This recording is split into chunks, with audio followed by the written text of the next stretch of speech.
Okay, let's begin once again. So I would like to share a beautiful shot. This is from Harav Abramsky, who is a 12th grade Rabbi Yeshiva Shari Torah, who's an Einikol of Rabbi Chatzkel Abramsky.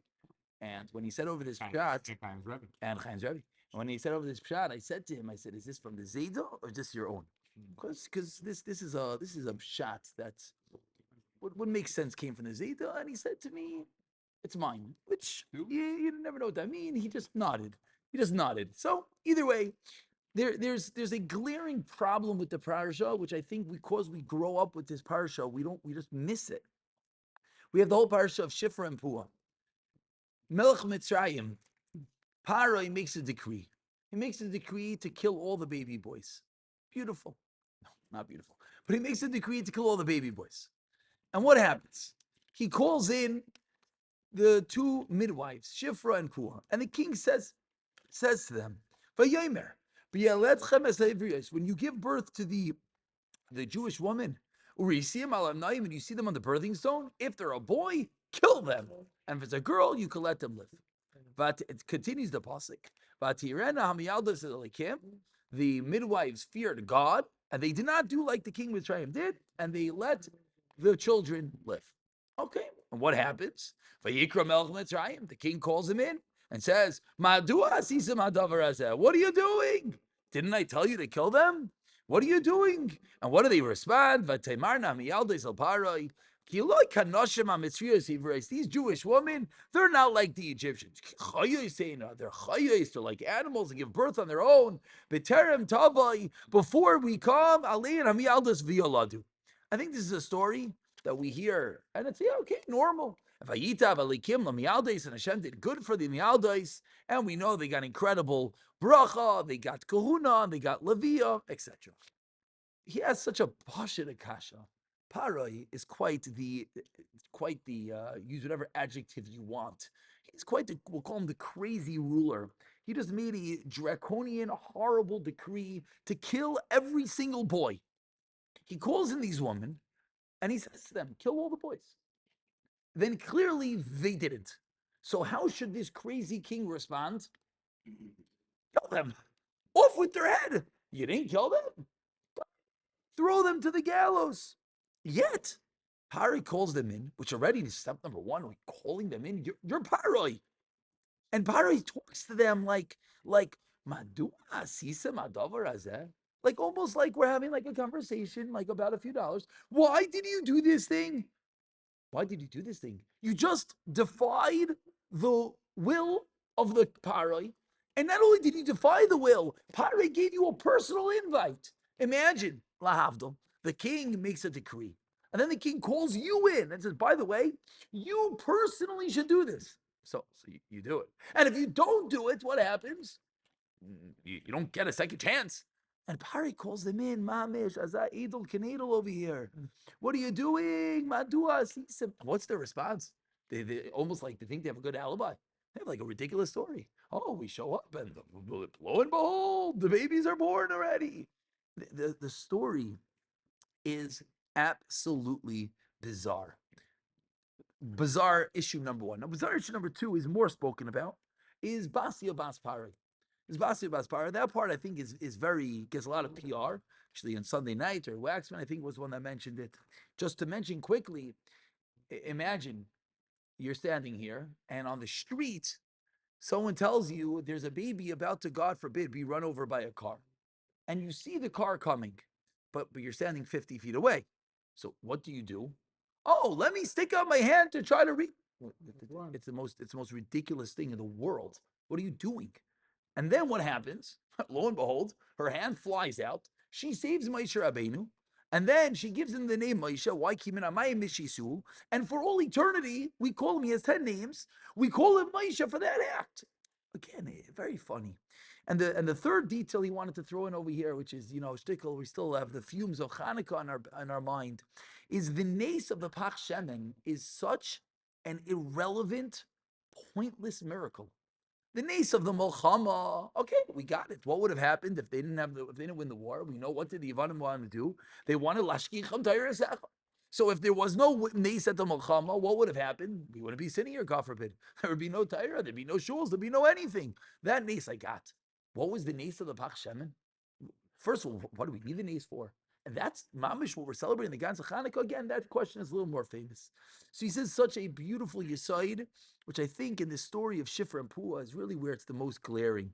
Because the fact that Parai is calling them in is such a pasha kasha, which again, I just think because we know the story from when we're little kids, it doesn't hit us. But the fact that Parai calls them in, Maduas, he said, what are you doing? And then their silly response. He says a beautiful yisoid. He says that there are times that one has such a ratzain to do something, with such a l'shem shamayim to do something, it almost forces Hashem to do it for them. Let's start with the Neis Chanukah. Why in the world were they even bothering themselves with lighting the menorah? We know it was they didn't have to, and they found this little bit of oil, but they, for some reason, had this burning desire. We're going to do the Chanukah Zabayis with Azat Tahira, with Azat purity. We're not going to settle for second best. They had the perfect, ultimate Ratzain. Hashem says, you know what? I'm going to give it to you. And this oil is going to light for 8 days, and for all eternity, we're going to remember. We're going to remember that. Basya Basparai, what are you doing? You tippish. First of all, your father wants to kill every boy. And you have the audacity, you see a baby boy, you should laugh. You should walk away. But now, not only do you do that, but she had such a rotzain.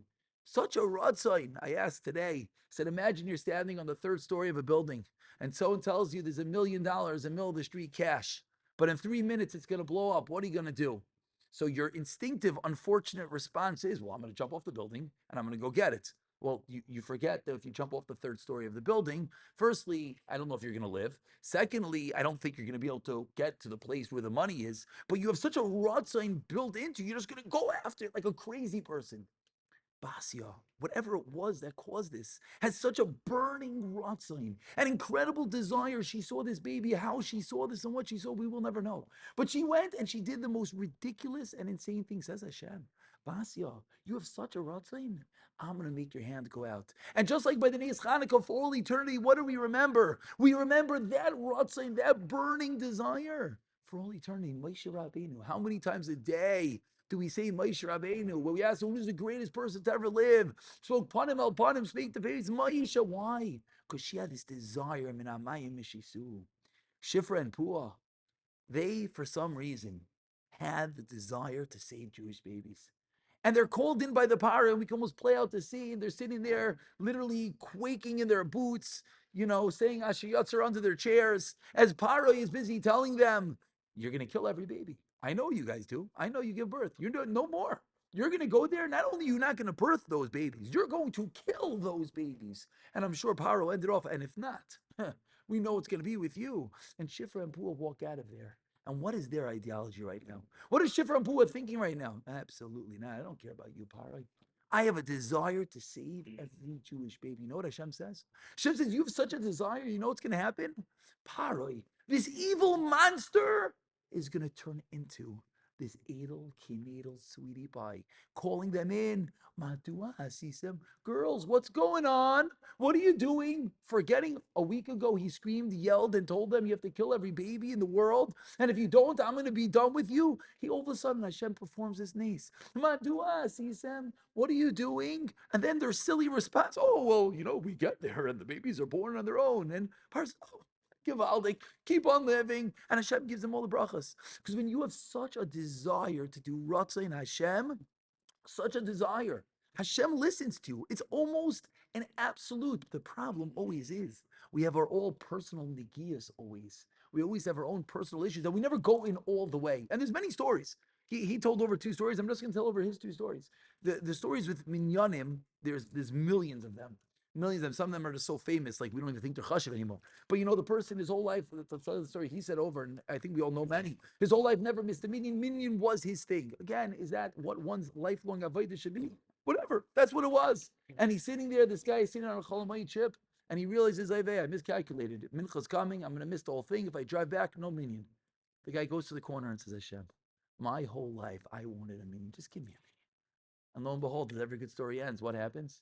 Turns around, and who shows up? Obviously 4 Hasidim. Not just for theatrics, but obviously 4 Hasidim show up and they make a perfect minyan for him. Because when you have such a ratzon without any begias, what does Hashem do? Hashem listens. And the example that he gave, he gave tonight, and it's something that again we're almost like the Vart. We're so used to it, like we don't even like. Not a big deal to us, many of us are coming off of a Kenyan event, of a Rechizik in Kenyan, and he said something so penetrating that all this Kenyan and Vaharivna, Bane Chavivai, it's all one Jew. It's all one crazy, crazy. Now, obviously, he took on a partner in Kenyan and he took on a partner in Bane Chavive, but it's all being run by a little old-fashioned Reb David Neuman with his flip phone, without a secretary, without an anything, sitting there and running. He has 1,000 12th graders learning Vaharivna. He has 2,500 Balabatim learning Kenyan Masechta. He has 1,000 boys learning Bane Chavive yearly. That's a yearly number, not a lifelong number. And this has been going on for, it's just growing. And why? Because if you have such a burning desire to do something, and the truth is, many organizations in Klal Yisrael are just that. You see a person like this person was whatever, but they got this like they're going to do this, and all of a sudden they have this wild siyata d'shmaya, and everybody wonders where did it come from? Hashem just showered bracha on the person to do that. The answer is when you have the most incredible ratzain with no other nigiyas, and you just want to do l'shem shemayim. Again, the Chashmonayim, there was no reason they lit that menorah.